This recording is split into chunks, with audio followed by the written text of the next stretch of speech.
Well, here's my story. We all have one. I grew up in a Christian home where doing for others was just part of life. At the age of 9, I accepted Christ, and He's been the center of my life since then. I really felt Him leading me to work with children. I love children and taught kindergarten for 2 years. But then He started leading me into full-time ministry within the church, and I spent 20 years doing that. But 12 years back, I really started searching because I felt like He was leading me into missions. I didn't know how, I didn't know with who or anything. I just started searching. I opened doors, whether it was by interviews or by phone calls, just searching, and He would close those doors. And then in 2005, a friend of mine, Becca, who you'll meet if you choose to hear her story, she got a job that she'd been waiting 6 months for, and it was to be the refugee clinic coordinator or supervisor for the Dallas County Refugee Clinic. And that's when we both started learning about refugees. I'd never really heard about it, knew much about them or anything. And as she started working with them, we'd end up going to the store because people didn't have food or all different kinds of things. I learned so much. And then in 2006, in October, the Korean refugees from Burma started coming to our church at Gaston Oaks.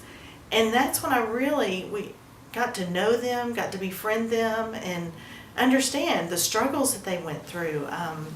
The resettlement agencies helped them 4 to 6 months, and then they're on their own. And that's a scary thing when you don't speak the language and you don't read or write English here in America. And you know how we are about paperwork and deadlines and all of that. So it was very difficult for them.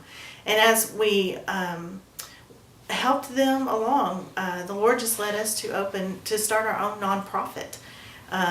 Scary thing to do, but we knew it was right. And in February 2009, we were able to get our nonprofit status.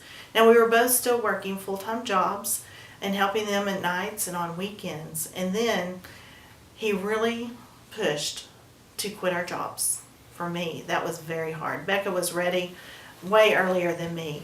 But, the Lord shows you what He wants you to do, and you don't have a doubt.